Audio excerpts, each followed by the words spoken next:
صحیح بخاری میں ایک حدیث ہے کہ سیدنا عمران بن حسین رضی اللہ تعالی عنہ حدیث کے راوی ہیں، اور یہ وہ صحابی ہیں کہ جو ایک دن رسول اکرم صلی اللہ علیہ وسلم سے پوچھ رہے تھے کہ اللہ کے پیغمبر کیا وجہ ہے میں اپنے گھر سے نکلتا ہوں تو سلام کی آواز آتی ہے، لیکن ہر طرف دیکھتا ہوں تو سلام کرنے والا کوئی نظر نہیں آتا۔ آپ نے فرمایا عمران تو جب گھر سے نکلتا ہے تو اللہ کے فرشتے تجھے سلام کہتے ہیں۔ یہ مقام ایسے نہیں ملے۔ فرماتے ہیں کہ ایک دن مسجد نبوی میں ہم رسول اکرم صلی اللہ علیہ وسلم کی خدمت اقدس میں حاضر تھے کہ یمن سے ایک قافلہ آیا اور وہ آ کر اللہ کے نبی صلی اللہ علیہ وسلم سے کچھ سوالات کرنے لگے۔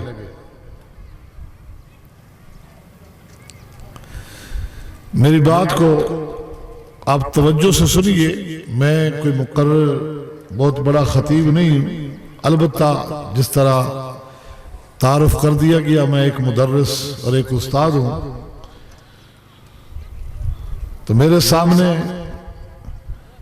بڑے بھلے سفید داڑھیوں والے ہوں، بالوں والے ہوں، تو میں اسی طرح گفتگو کرتا ہوں جس طرح میرے طالب علم میرے سامنے بیٹھے، بس کلاس والا انداز ہے۔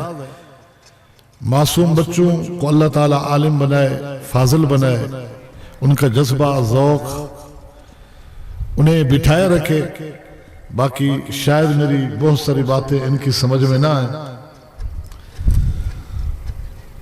سیدنا عمران فرماتے ہیں کہ انہوں نے یمن کے لوگوں نے آ کر اللہ کے نبی صلی اللہ علیہ وسلم سے کچھ سوالات کیے، اور ان سوالات میں ایک سوال تخلیق کائنات کے بارے میں بھی تھا۔ آپ علیہ السلام جواب دینے لگے ہی تھے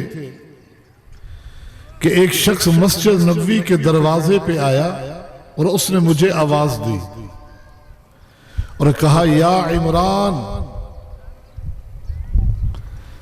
ناقتک قد تفلتت، او عمران تیری اونٹنی بھاگ گئی ہے۔ میں جلدی سے اٹھا، باہر دیکھا تو اونٹنی نہیں تھی، مسجد سے نکل کے دیکھا تو بہت دور جا چکی تھی۔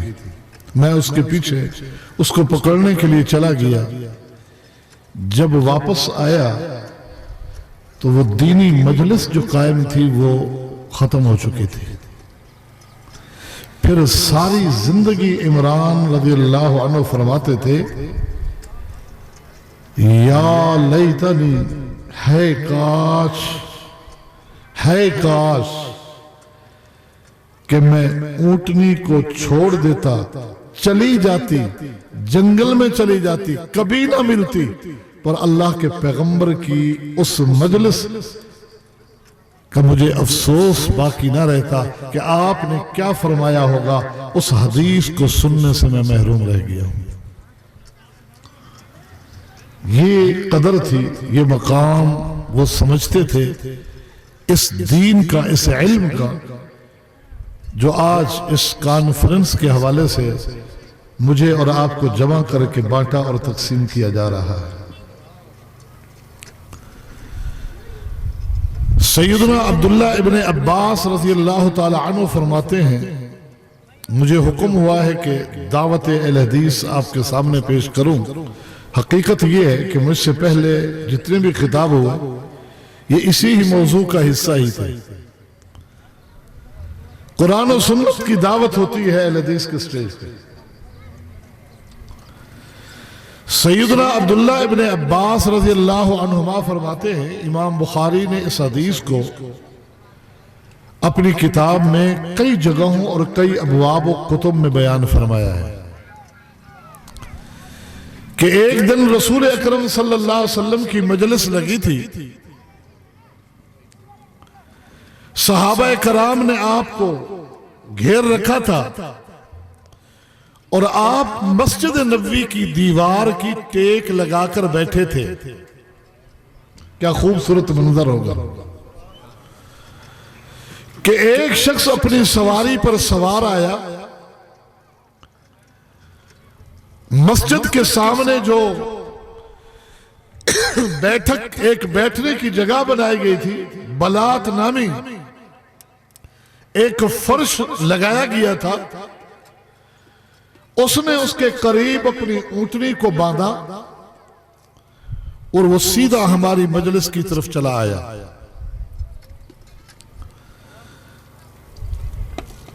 ہماری مجلس قائم ہے، وہ آ کے کھڑا ہو گیا اور آ کر سوال کیا، ایکم محمد؟ یہ آنے والا مسلمان نہیں تھا، آنے والا یہ کافر ہے۔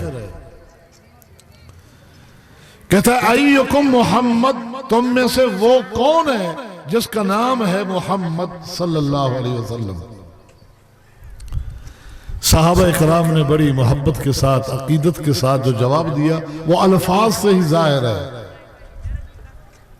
آپ کی طرف اشارہ کیا اور کہا، ھذا الرجل الابیض المتقی، یہ خوبصورت چہرے والے جو ٹیک لگا کر بیٹھے ہیں یہی ہیں محمد صلی اللہ علیہ وسلم۔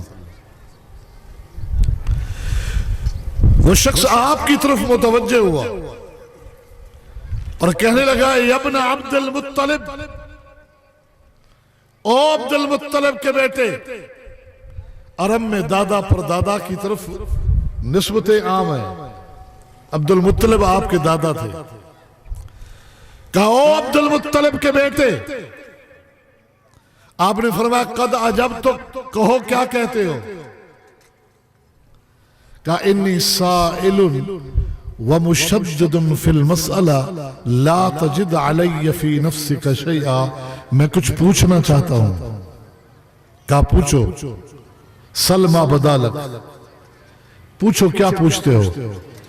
کہا، ناراض نہ ہونا۔ مشدد فی المسئلہ، میرے سوالات میں سختی ہوگی، ترشی ہوگی، میرے سوالات میں سختی اور ترشی ہوگی، آپ ناراض نہ ہونا۔ فلا تجد علی فی نفسک، آپ نے فرمایا سلما بدالک، پوچھ کیا پوچھنا چاہتا ہے مجھ سے؟ کہتا ہے، یہ بتاؤ یہ آسمان کس نے پیدا کیا؟ آپ نے فرمایا اللہ نے۔ یہ زمینیں کس نے بنائی ہے؟ اللہ نے۔ یہ پہاڑ کس نے نصب فرمائے ہیں؟ اللہ۔ ہوائیں کون چلاتا ہے؟ اللہ چلاتا ہے۔ یہ دریا اور سمندر کس نے بہائے ہیں؟ اللہ نے۔ اس تک یہ پیغام پہنچا ہوا تھا کہ ایک شخص آ چکا ہے جس کا نام ہے محمد، اور وہ باپ دادا کے دین کو چھوڑ کر کوئی نیا دین لایا ہے۔ تو وہ یہ انٹرویو اس لیے لے رہا تھا کہ ذرا دیکھوں تو صحیح کہ ہم لوگ تو اللہ کو ماننے والے ہیں، یہ اللہ کو مانتا بھی ہے یا نہیں مانتا۔ تھا کون؟ مشرک، کافر۔ یہ جو تصور دیا جاتا ہے نا کہ مشرک کافر وہ ہوتے جو اللہ کو نہیں مانتے، دیکھو یہ کافر کے سوالات ہیں اور نبی کا ایمان چیک کر رہا ہے کہ آخر یہ باپ دادا کے دین کو چھوڑ کے جو آیا ہے کہاں سے اس نے نئی چیز اختیار کی۔ جب یہ سوالات ہوئے، جواب اس کو ملے اس کے عقیدے کے مطابق۔ مشرکین مکہ اللہ کی توحید کے اس پہلو کو مانتے تھے کہ وہ خالق بھی ہے، مالک بھی ہے، رازق بھی ہے، آسمان زمین یہ سارا نظام چلانے والا وہ اللہ ہے، یہ مانتے تھے وہ۔ توحید کے اس پہلو کو توحید ربوبیت کہا جاتا ہے۔ آج اگر کوئی شخص توحید کے اس پہلو کو بیان کر کے بڑے بڑے نعرے لگوائے کہ دیکھو ہم ہیں توحید کے علمبردار، تو مت دھوکے میں آئیے گا، توحید کے اس پہلو کو مکہ کے مشرک بھی مانتے تھے۔ کسی کی توحید چیک کرنی ہے تو توحید و الوہیت کو دیکھنا، اسماء صفات کو دیکھنا کہ یہ جھکتا کس کے سامنے ہے، ہاتھ پھیلاتا کس کے سامنے ہے، یہ جانور کس کے نام کے کاٹتا ہے، یہ اپنے فصلوں اور کھیتوں میں سے کس کا حصہ نکال کے قربان کرتا ہے اور بانٹتا ہے، یہ کس کو مشکل کشا مانتا ہے، حاجت روا مانتا ہے، کس کو داتا مانتا ہے، کس کو گنج بخش مانتا ہے۔ کسی کی توحید کو چیک کرنا ہو، ان پہلوؤں کو چیک کرنا۔ توحید ربوبیت کا وہ پہلو آنے والا مشرک اللہ کے پیغمبر سے سوال کر رہا ہے، دیکھ رہا ہے کہ یہ تو ہماری طرح اللہ کو مانتا ہے۔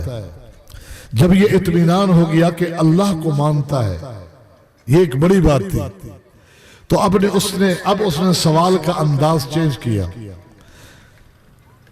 کیا کہا اللہ ارسلک الی الناس کلہم، کیا آپ اسی اللہ کی قسم کھا کر کہیں گے کہ اسی اللہ نے آپ کو پوری کائنات کی طرف رسول بنا کر بھیجا ہے؟ تو اللہ کے نبی نے فرمایا اللہم نعم، جی ہاں، زمینوں کو پیدا کرنے والے، آسمانوں کو بنانے والے، یہ سمندر بہانے والے، ہوائیں چلانے والے رب کی قسم، اسی اللہ نے مجھے پوری کائنات کی طرف رسول بنا کر بھیجا ہے۔ اس نے کہا کہ اچھا، آپ کا ایک نمائندہ ہمارے ہاں آیا ہے، وہ کہتا ہے دن رات میں 5 وقت کی نماز ہے، جس اللہ نے آپ کو رسول بنا کر بھیجا ہے، کیا اسی اللہ کی قسم کھا کر آپ کہہ سکتے ہیں کہ یہ 5 وقت کی نماز کا حکم بھی اس اللہ نے دیا ہے؟ ایک مکہ کا مشرک وہ بھی جانتا ہے کہ دین وہ ہوتا ہے جس کا حکم اللہ دیتا ہے۔ ہماری قوم کو پتہ نہیں کیا ہو گیا کہ یہ آج تک یہی نکتہ نہیں سمجھ سکے کہ دین ہے کیا، جو زمین پہ لکھا جائے یا جو آسمان سے اترے۔ کہتا ہے اسی اللہ کی قسم کھا کر آپ کہہ سکتے ہیں کہ یہ 5 وقت کی نماز کا حکم بھی اسی اللہ کی طرف سے ہے؟ آپ نے فرمایا اللہم نعم، جی ہاں، میں اسی اللہ کی قسم کھا کر کہتا ہوں کہ یہ 5 وقت کی نماز کا حکم بھی اسی اللہ کی طرف سے۔ ایسے ہی اس نے شاعر اسلام کے متعلق جو کچھ پوچھنا تھا ایسے ہی پوچھا اور آپ جواب دیتے گئے۔ جب سارے سوال اس کے مکمل ہو گئے تو اب اس نے اپنا تعارف کرایا۔ اللہ کے پیغمبر نے بھی اس سے پہلے ضرورت محسوس نہیں کی کہ میں کیوں پوچھوں کون ہے، کہاں سے آیا ہے۔ اب اس نے اپنا تعارف کرایا، کہا انا زمام ابن ثعلبہ، انا رسول من ورائی، میرا نام زمام ہے، میری قوم کے لوگ آپ سے لڑنے کے لیے تیار بیٹھے ہیں۔ آخر میں بڑوں نے فیصلہ کیا کسی پڑھے لکھے شخص کو بھیجو، جائے تحقیق کرے، اگر وہ سچا رسول ہے تو اس کا کلمہ پڑھ کے اس کے دین کو قبول کر لیتے ہیں، اور اگر جھوٹا ہے تو اس سے لڑیں گے، یا وہ رہے گا یا ہم رہیں گے۔ جذباتی مت بنا کریں، تحقیق کریں۔ کسی کے کہنے پہ کہ یہ نبی کے گستاخ ہے، کوئی کہے اماموں کے گستاخ ہے، کوئی کہے ولیوں کو نہیں مانتے، جذبات میں مت آیا کریں، تحقیق کریں۔ اولیاء کی شان ہم سے سنیں، اولیاء اللہ کا کیا مقام ہے۔ اللہ نے کبھی موقع دیا تو وہ ہم سنائیں گے کہ اللہ کے ولیوں کو کون مانتا ہے۔ آپ کو بتائیں گے اولیاء اللہ کی شان ہم سے پوچھے، ائمہ کا مقام ہم سے پوچھے، علماء کا احترام ہم سے پوچھے، اور نبی کی شان کی تو بات ہی کیا کہنا۔ جو کہے سب کو چھوڑو، اللہ اور نبی کے فرمان کو لو، وہی نبی کا گستاخ ہے۔ اور جو یہ کہے کہ ہاں پڑھو کلمہ نبی کا اور مانو اپنے اپنے امام کی، گستاخی کس نے کی؟ تھوڑا تحقیق کرو۔ اگر تحقیق کے لیے قدم نہ اٹھایا جاتا کتنا بڑا نقصان ہوتا، پوری قوم تباہ ہو جاتی، لڑ کر مر جاتے، ہلاک ہو جاتے۔ لیکن تحقیق کے لیے ایک بندے کو بھیجا، انقلاب آ گیا۔ اللہ کے نبی نے فرمایا پھر بتا یہ جملہ جو اس کی زبان سے نکلا، یہی جملہ آج کی اس نشست کا میرا عنوان ہے۔ اس نے کیا کہا؟ اس نے کہا آمنت بما جئت بہ، میں اس چیز پر ایمان لے آیا ہوں جو آپ لائے ہیں، میں اس چیز پر ایمان لے آیا ہوں جو آپ لائے ہیں۔ آپ نے بنائی نہیں، انہیں پتا ہے کہ رسول کا مقصد پیغام لے کر آنے والا ہوتا ہے، اور رسول کا مقصد بھی شریعت بنانے والا، شریعت ساز نہیں ہے۔ تو تم نے اماموں اور اولیاء کو یہ مقام کہاں سے دے دیا؟ کہ آمنت بما جئت بہ، میں ایمان لے آیا اس چیز پر جو آپ لائے ہیں۔ یہ چلا گیا، آپ نے فرمایا جو بات اس نے کہی ہے اس پر ثابت قدم رہا تو کسی جنتی کو دیکھنا چاہتے ہو تو اس کو دیکھ لو۔ اللہ کے پیغمبر کیا لائے؟ میں وہی آیت دہرا دوں جو میرے بھائی الشیخ عبد الغنی صاحب پڑھ رہے تھے کہ رب فرماتے هو الذی ارسل رسولہ بالہدی ودین الحق، اللہ وہ ہے جس نے اپنے نبی کو ہدایت دے کر بھیجا، سچا دین دے کر بھیجا۔ اور آپ نے اس کی تشریح اور وضاحت کیا کی؟ الا انی اوتیت القرآن ومثلہ معہ، او لوگو میں اللہ کی کتاب قرآن لے کر آیا ہوں اور اس جیسی ایک چیز اور اس کی تشریح یعنی حدیث لے کے آیا ہوں۔ یہ ہے دو چیزیں۔ اور اس نے کہا آمنت بما جئت بہ، اس وقت کا ایک بندہ کہے میں قرآن و حدیث پر ایمان لایا، اس کو اللہ کے پیغمبر کی زبان جنت کی بشارت دے۔ آج ہم یہی بات کہیں تو ہمیں تانے ملتے ہیں گمراہی اور گستاخی کے۔ اس وقت مجھے بتائیے کون سی فقہ رائج تھی جس پر وہ ایمان لایا اور اس کو جنت کی بشارت ملی؟ کیا تھا اس وقت؟ اگر اس وقت کا بندہ تمہاری ان ساری فقہوں کو چھوڑ کر جنت کا مستحق بن سکتا ہے تو آج ان ساری فقہوں کو چھوڑ کر اسی جنت کا مستحق کیوں نہیں بن سکتا؟ جنت کا راستہ وہی ہے، یاد رکھیے، اور ہدایت وہی ہے جو اللہ کے پیغمبر لائے، بلکہ سارے پیغمبر یہی پیغام لائے۔ بلکہ اس سے پیچھے جائیں، آدم علیہ السلام کو اللہ نے زمین پر بھیجا تو فرمایا تھا فَإِمَّا يَأْتِيَنَّكُم مِّنِّي هُدًى، میں ہدا بھیجتا رہوں گا، میں ہدا بھیجتا رہوں گا۔ اسی خدا کا تذکرہ کیا اللہ نے کہ هو الذی ارسل رسولہ بالہدی، آگئی ہے وہی خدا جس کا وعدہ آدم سے کیا تھا۔ لائے ہے کون؟ محمد، جس کی وضاحت کی کہ وہ کیا ہے، وہ قرآن کی شکل میں ہے، وہ اللہ کے پیغمبر کے فرمان کی شکل میں ہے۔ یہ ہے وہ خدا جس کا اللہ نے آدم سے کہا تھا کہ میں خدا بھیجوں گا، کامیاب وہی ہوگا جو میری اس خدا کو مانے گا۔ وہ خدا آئی ہے، وہ خدا زمین پہ بنائی نہیں جاتی. زمین کی پارلیمنٹ کسی قانون کو پاس کرے وہ اس خدا کا حصہ نہیں بن سکتا. یہ اختیار اللہ نے انبیاء اور رسول کو نہیں دیا تھا. سیدہ خولہ کا واقعہ بڑا معروف نہیں ہے. وہ روتی ہوئی اللہ کے پیغمبر کے سامنے کیا فریادیں کر رہی تھی؟ جس کی فریاد کا تذکرہ بھی اللہ نے قرآن میں کیا ہے. قد سمع اللہ قول التی تجادلک فی زوجہا. کیا کہا اللہ کے پیغمبر نے؟ او بہن، یہ اللہ کا قانون ہے، اس میں رد و بدل اور ترمیم کا میں محمد کو بھی اختیار نہیں ہے.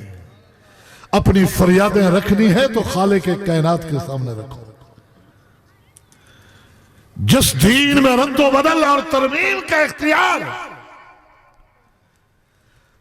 اللہ کے پیغمبر کو حاصل نہیں، اور پیغمبر اپنا تعارف کراتا ہے ان اتبع الا ما یوحى الی. پیغمبر کا تعارف قرآن کراتا ہے وما ينطق عن الهوى ان هو الا وحی یوحى، کہ یہ وہ پیغمبر ہے، کرتا بھی وہی کچھ ہے جس کے کرنے کا حکم رب دیتا ہے، کہتا بھی وہی کچھ ہے جس بات کے کہنے کا حکم رب دیتا ہے. تو دین تو آیا ہے، دین آیا ہے، آسمان سے اترا ہے. کسی کی رائے، کسی کی عقل، کسی کی فہم، فراست وہ دین نہیں ہو سکتی.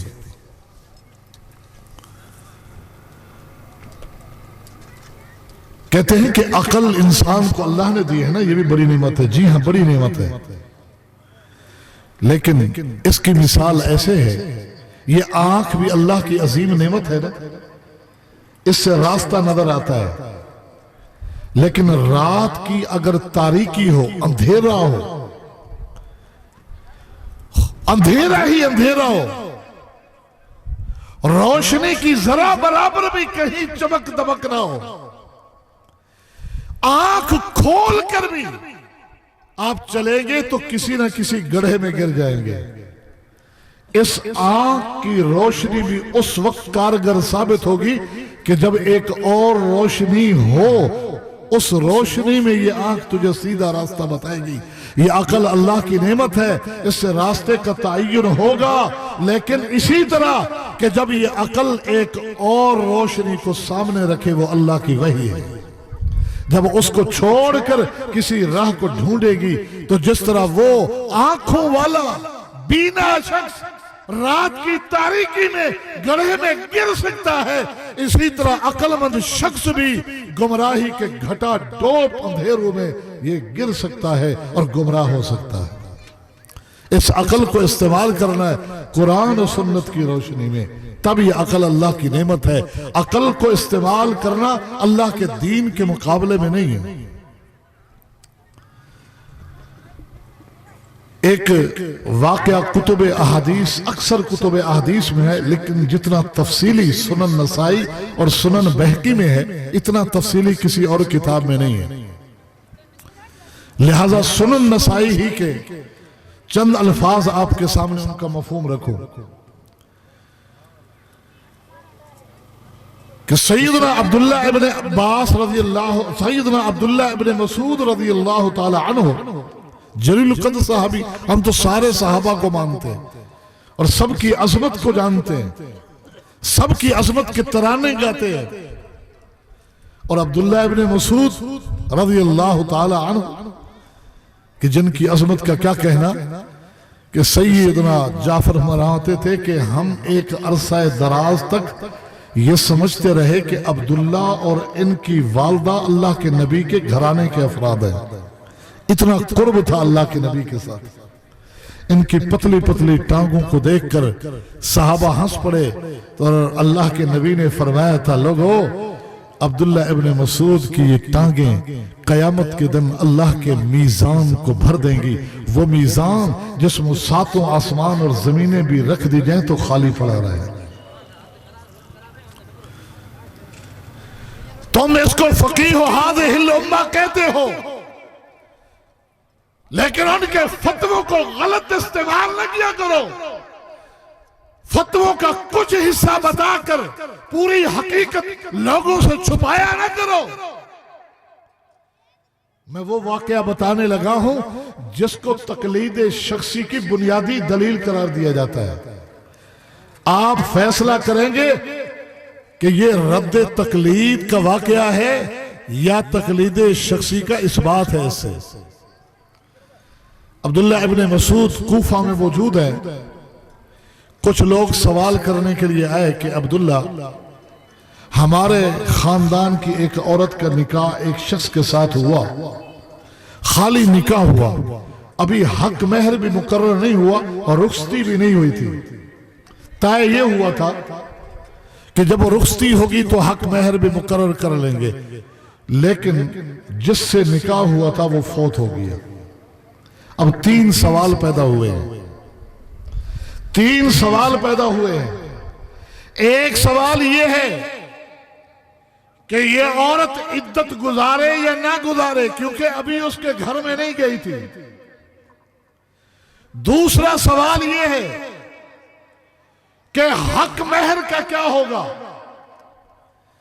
تیسرا سوال یہ ہے کہ وہ فوت ہونے والا صاحب مال تھا، صاحب حیثیت تھا، اس کے مال کو بانٹا جائے تو اس کا بھی وراثت میں حصہ نکالا جائے گا یا نہیں نکالا جائے گا۔ عبداللہ ابن مسعود نے سوال سنے اور فرمایا، جب سے اللہ کے پیغمبر علیہ السلام سے فراق کا صدمہ ہمیں ملا ہے، اس وقت سے لے کر آج تک اتنا مشکل سوال مجھ سے کسی نے نہیں کیے جو آج تم لائے ہو۔ میرے پاس تمہارے کسی سوال کا جواب نہیں۔ جاؤ علماء سے ملو، حل تجدون فیہ اثرا، لیکن علماء سے مل کر کے ان سے دلیل مانگنا، جو فتویٰ دیں ان سے دلیل مانگنا، اور دلیل مل جائے تو مجھے بھی بتانا۔ بعض روایات میں ہے کہ وہ روایت پھر وہ دلیل مجھے بھی بتانا۔ میرے پاس دلیل نہیں، میں جواب نہیں دے سکتا۔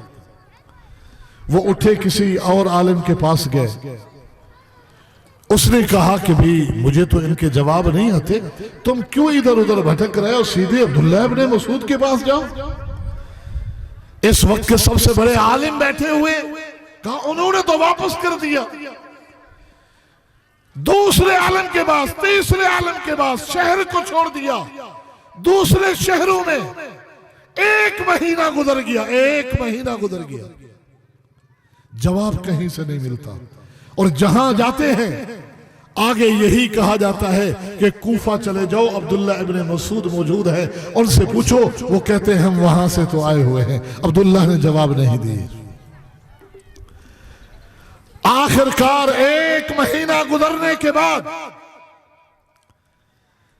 واپس پلٹے، عبداللہ ابن مسعود کی خدمت میں بیٹھ گئے، کہا عبداللہ کہاں جائیں؟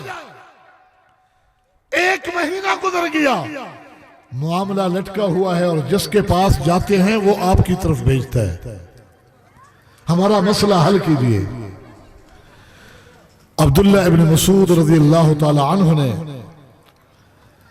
مسئلہ فرمایا کہ سأقول لکم بجہد رأی، ہاں آج میں تمہارا مسئلہ حل کرتا ہوں، آج میں جواب دیتا ہوں، لیکن اس سے پہلے ایک فکر کو ان کے سامنے رکھا، وہی فکر ہے جس کی ہم دعوت دے رہے ہیں۔ کیا کہا؟ کہا سأقول لکم بجہد رأی، مجھے اب تک اللہ کی کتاب سے کوئی دلیل نہیں ملی، مجھے اب تک کوئی واضح حدیث نہیں ملی، قرآن و سنت کے نصوص کو سامنے رکھ کر میں اجتہاد کر رہا ہوں اور دیکھنا میں جو جواب دوں وہ بعد میں بتائے، کہا جو جواب دوں ان کان ثوابا فمن اللہ وحدہ، میرے ان جوابوں پر اکتفا نہ کرنا، بعد میں بھی دلیلیں ڈھونڈتے رہنا۔ اگر کبھی بھی کوئی دلیل مل جائے اور تم دیکھو کہ میرا یہ جواب اس دلیل کے مطابق ہے تو یہ نہ کہنا کہ عبداللہ کا کمال ہے، بلکہ یہی سمجھنا کہ اللہ وحدہ لا شریک کی توفیق سے یہ جواب ہوا تھا اور یہ جواب اللہ کی طرف سے تھا۔ وَإِنْ كَانَ خَطَأً فَمِنِّي وَاللَّهُ وَرَسُولُهُ مِنْهُ بَرِيءٌ، زندگی کے کسی موڑ میں میرے پیغمبر کی حدیث مل جائے اور میرے جواب کو دیکھو کہ میرا جواب اللہ کے پیغمبر کی حدیث کے خلاف ہے، میری بات کو چھوڑ کر اللہ اور اللہ کے رسول کے فیصلے کو لے لینا اور کہنا کہ عبداللہ سے خطا ہو گئی، واللہ ورسولہ منہ بری، اللہ اور رسول اس غلطی سے بری ذمہ ہوں گے، وہ غلطی میری ہوگی۔ یہ ہے فکر، یہ ہے سوچ کہ حضرات اجتہاد کو ہم مانتے ہیں، تقلید اور چیز ہے، اجتہاد اور چیز ہے۔ اجتہاد کی دلیلیں دے کر تقلید کو مت ثابت کرو، اجتہاد تقلید کے دروازے بند کرنے کا اور تقلید اجتہاد کے دروازے بند کر رہے ہیں، الٹ ہے۔ اجتہاد کا دروازہ قیامت تک کھلا ہے۔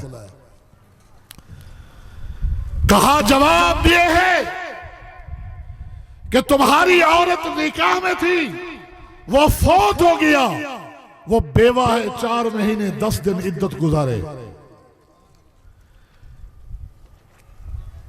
اس خاندان کی عورتوں میں دیکھا جائے حق مہر کتنا مقرر کیا جاتا ہے، اس کی جائیداد میں سے اتنا مال نکال کر کے بطور حق مہر اس عورت کو دیا جائے، اور جب وراثت تقسیم ہو تو بیوہ کا حصہ نکالا جائے۔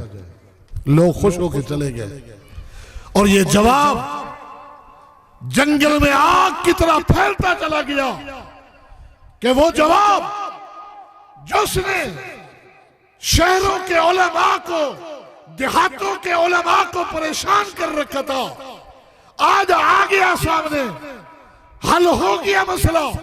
یہ اڑتی ہوئی بات دور دراز ایک قبیلہ بنو اشجع کے لوگوں تک پہنچی۔ صحابی رسول سیدنا معقل بن سنان اشجعی حیات ہے، پوچھتے ہیں کیا تھا سوال، کیا تھا جواب؟ ہم تک تو نہ سوال آیا نہ جواب آیا۔ لوگوں نے بتایا کہ سوال یہ تھا، ایک عورت کا نکاح ہوا، مرد فوت ہو گیا، یہ 3 سوال اٹھے تھے، کسی نے جواب نہ دیا۔ آج عبداللہ ابن مسعود نے سوال تو حل کر دیا، لیکن کہا یہ میری طرف سے ہے، دلیل ڈھونڈتے رہنا۔ سیدنا معقل بن سنان اشجعی سواری پہ سوار ہوتے ہیں، کوفہ کا رخ کرتے ہیں، کوفہ کا رخ کیا۔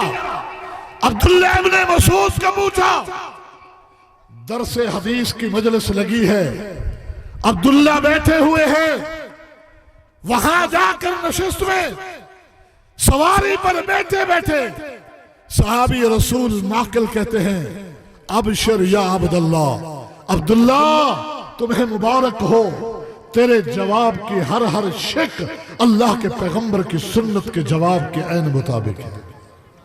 کہا کیوں؟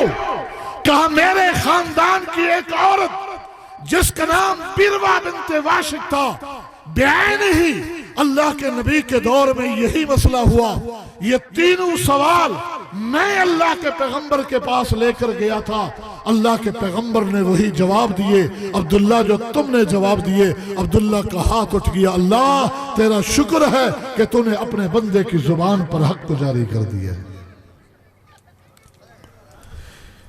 یہ ہے اہل حدیث کی فکر اور اہل حدیث کی دعوت کہ لوگوں قرآن و سنت کو ڈھونڈو، لیجئے قرآن و سنت سے جڑ جائیے۔ یہ فکر صحابہ کرام نے دی ہے، یہ فکر ہمیں انہوں نے سکھائی ہے۔ اسی عبداللہ ابن مسعود رضی اللہ تعالی عنہ کی بات کو لے لیجئے۔ امام بخاری نے کتاب الفرائض میں ایک واقعہ نقل کیا ہے کہ ایک شخص سیدنا ابو موسیٰ اشعری رضی اللہ تعالی عنہ کی خدمت میں حاضر ہوتا ہے، وراثت کا ایک مسئلہ پوچھتا ہے۔ کہا کہ ایک شخص فوت ہو گیا، اس کے ورثاء میں 3 عورتیں ہیں، ایک اس کی بیٹی ہے، ایک اس کی پوتی ہے، ایک اس کی بہن ہے، جائیداد کو کس طرح بانٹا جائے؟ سیدنا ابو موسیٰ اشعری رضی اللہ تعالی عنہ نے قرآن کی ایک آیت کو دیکھا، اس میں یہ ہے کہ مرنے والے کی ایک بہن ہو تو آدھی جائیداد اس کو دی جائے، اور دوسری آیت کو دیکھا، اس میں ہے مرنے والے کی ایک بیٹی ہو تو آدھی جائیداد اس کو دی جائے۔ ان 2 آیتوں کو سامنے رکھ کر فیصلہ دیا کہ آدھی جائیداد بہن کو دو، آدھی بیٹی کو، پوتی کے لیے کچھ نہیں۔ یہ کہہ کر کہا فَأْتِ ابن مسعود فَسَيُتَابِعُنِي إِنَّهُ حِبْرٌ۔ عبداللہ ابن مسعود بڑے عالم ہیں، وہ موجود ہیں، ویسے جواب تو وہ بھی وہی دیں گے جو میں نے دیا، لیکن پھر بھی ان سے بھی یہ سوال پوچھ لو۔ صحابی دوسرے صحابی کی طرف بھیج رہے ہیں۔ صحابی کا عقیدہ ہے کہ مجھ سے بھی خطا ہو سکتی ہے، مجھ سے بھی خطا، صحابی سے بھی خطا ہو سکتی ہے فہم میں، سمجھنے میں، تو یہ گستاخی نہیں۔ اگر ہم یہ کہیں کسی امام کی فقہ میں، فہم میں خطا ہو گئی تو یہ گستاخی ہو گئی ہے۔ کہا وہ بڑے عالم ہیں، ان سے پوچھ لو، اور یہ بھی کہا ویسے جواب وہ بھی یہی دیں گے۔ وہ شخص عبداللہ ابن مسعود کی خدمت میں حاضر ہے، سوال رکھا، ابو موسیٰ اشعری کا جواب سنایا، پھر میرے پاس کیوں آئے؟ کہا انہوں نے بھیجا، انہوں نے کہا ہے کہ عبداللہ ابن مسعود بھی جواب تو وہی دیں گے جو میں نے دیا، لیکن پھر بھی ان سے پوچھ لو۔ جب یہ جملہ سنا عبداللہ ابن مسعود نے کہ ابو موسیٰ نے کہا کہ جواب تو وہ بھی وہی دیں گے جو میں نے دیا، عبداللہ ابن مسعود نے کہا اگر میں نے وہی جواب دیا جو ابو موسیٰ نے دیا، انی لزللت اذا وما انا من المہتدین، میں ایسا گمراہ ہو جاؤں گا کہ کبھی ہدایت نہیں ملے گی۔ سنیے گا، یہ نہیں کہا کہ ابو موسیٰ اشعری نے غلط جواب دیا وہ گمراہ ہے۔ عالم سے غلطی ہو سکتی ہے، خطا ہو سکتی ہے، یہی بات ہم نے کہی۔ ائمہ 4 معاذ اللہ کسی نے نہیں کہا، اگر کسی نے کہا گمراہ تو وہ خود گمراہ ہے، وہ حق پر تھے، لیکن فقہ میں فہم میں خطا ہو سکتی ہے، غلطی ہو سکتی ہے۔ اللہ کا قانون ہے کہ جو کوشش کرے حق کو پالے تو اللہ ڈبل اجر دیتا ہے، کوشش کے باوجود غلطی ہو تو تب بھی اس کو 1 اجر دیتا ہے، وہ تو تب بھی معذور ہے۔ ہمارے لیے کیا حکم ہے؟ یہ پیغام قرآن و سنت کانفرنس کے ذریعے عبداللہ ابن مسعود کا تم تک پہنچانا چاہتا ہوں، اپنا نہیں، میں ناقل ہوں عبداللہ ابن مسعود صحابی کا، کہ وہ یہ پیغام دینا چاہتے ہیں کہ ہمارا حق یہ ہے کہ جتنی بڑی ہستی بھی کیوں نہ ہو، ایک طرف اس کا فتویٰ ہو اور اس کے مقابلے میں اللہ کے پیغمبر کی حدیث ہو۔ جو شخص اس حدیث کو چھوڑ کر فتویٰ اس فتوے پہ دے گا وہ گمراہ ہے، وہ گمراہ ہے۔ کہا انی لزللت اذا وما انا من المہتدین، میرے سامنے ابو موسیٰ کا جواب بھی آ گیا اور میرے سامنے اسی سوال کا جواب محمد الرسول اللہ کا دیا ہوا بھی ہے۔ اگر آج اللہ کے پیغمبر کے جواب کو چھوڑ کر میں ابو موسیٰ کے جواب پہ جواب دیتا ہوں میں گمراہ ہو جاؤں گا۔ اور اگر یہی بات ہم کہیں کہ اللہ کے پیغمبر کی حدیث کو چھوڑ کر فقہ شافیہ، مالکیہ، حنبلیہ، حنفیہ، جعفریہ کے مطابق جواب دیں گے تو گمراہ ہو جائیں گے، تو ہمیں گستاخی کے طعنے دیے جاتے ہیں۔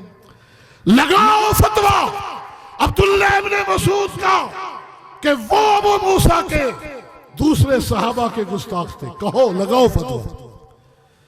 ابو موسیٰ کے خلاف فتویٰ عبداللہ ابن مسعود نے دیا، خالی ابو موسیٰ اشری کے خلاف نہیں دیا، عثمان ذی النورین کے خلاف بھی دیا تھا۔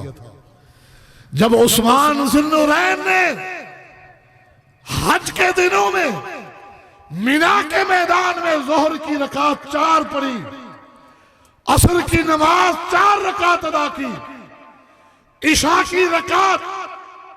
کی نماز 4 رکعتیں ادا کی، اسی صحابی عبداللہ ابن مسعود نے کہا تھا ہم نے اللہ کے پیغمبر کے پیچھے پڑھی ہے، انہوں نے 2 پڑھی تھی، ابو بکر کے پیچھے پڑھی، انہوں نے 2 پڑھی، عمر کے پیچھے پڑھی، 2 پڑھی، آج تک عثمان بھی 2 پڑھاتے رہے، آج ان کو کیا ہو گیا؟ 4 کیوں پڑھا رہے ہیں؟ لوگوں نے کہا پھر آپ ان کی اقتداء میں نماز کیوں پڑھ رہے ہیں؟ کہا کہ میں ڈرتا ہوں اس بات سے کہ اس امت میں 2 ٹکڑے میری وجہ سے نہ ہو جائیں، اور رب سے دعا کرتا ہوں کہ اللہ عثمان کے پیچھے جو 4 پڑھی ہے 2 قبول کرنا، 2 قبول ہی نہ کرنا، کیونکہ سنت 2 ہے۔ عثمان کے فتوے کو بھی چیلنج کیا تھا، کہو عثمان کے گستاخ تھے، لگاؤ فتویٰ عبداللہ ابن مسعود پہ۔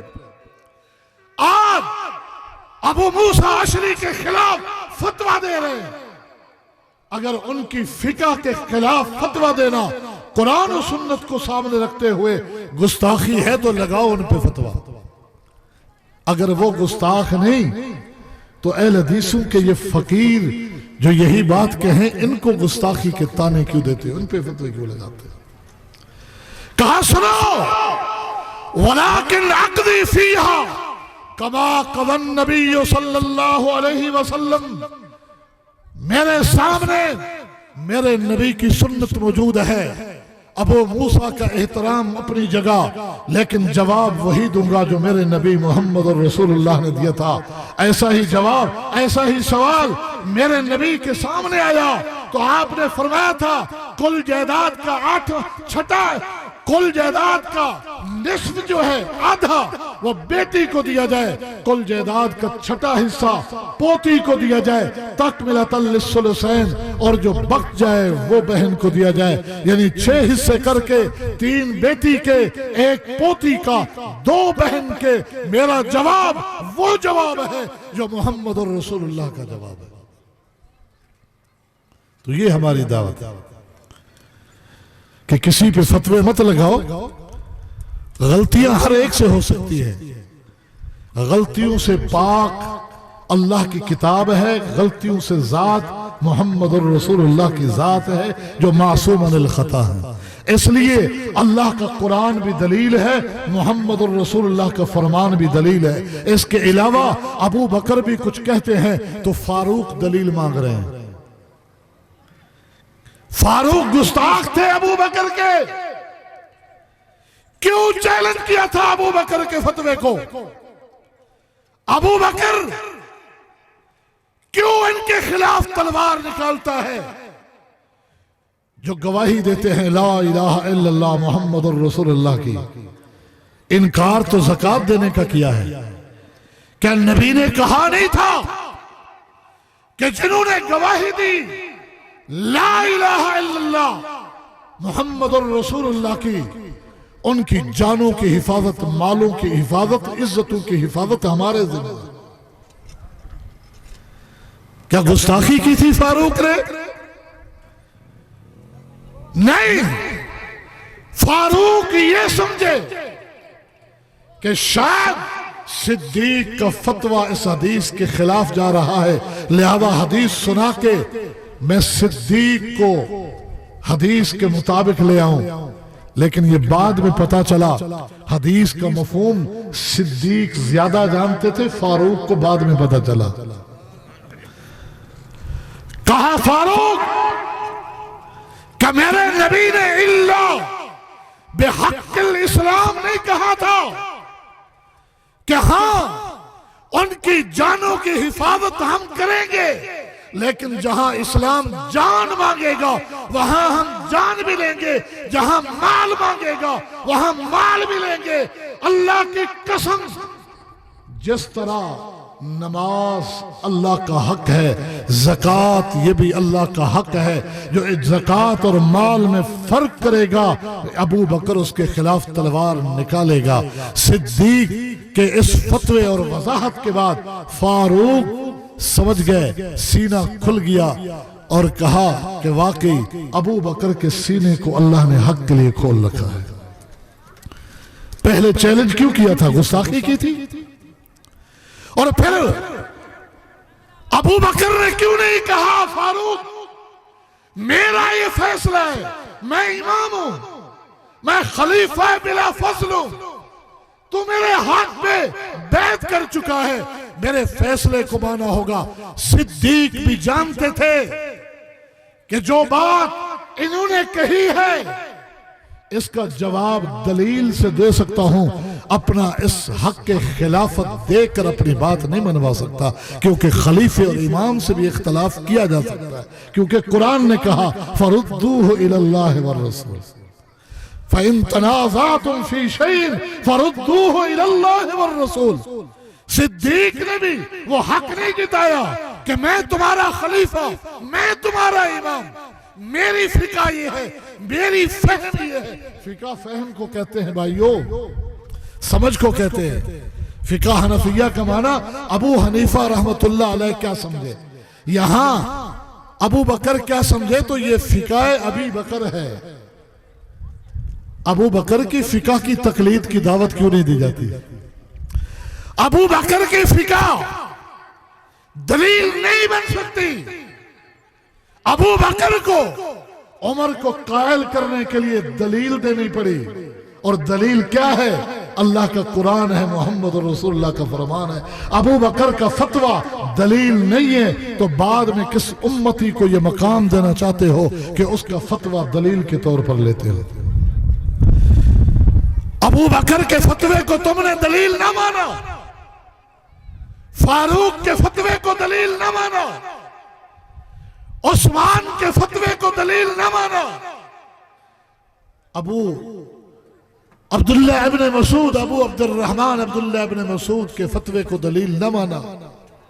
بعد کا کون امتی ہے جو اس مقام پہ اسے کھڑا کیا جا سکتا ہے کہ اس کی فقہ، اس کی رائے، اس کے فتوے ہم بطور دلیل اپنی پوری زندگی پہ لاگو کر دیں؟ ہم تو یہ کہتے ہیں ساری فقہوں کو مانتے ہیں، جہاں فقہ کی کوئی بات قرآن و سنت سے ٹکرائے، فقہ والوں کا احترام اپنی جگہ، دلیل اللہ کا قرآن ہے، محمد الرسول اللہ کا فرمان ہے، اس کے مطابق زندگی بسر کرنی ہے۔ یہی کامیابی ہے، یہی کامرانی ہے، یہی ہمارا پیغام۔ اسی کی دعوت کے بھائیوں، تعالو الی کلمۃ، آؤ اسی بات کو لے لیں، سواء بیننا و بینکم، جو تم اور ہم سب میں مشترک ہے۔ وہ کیا؟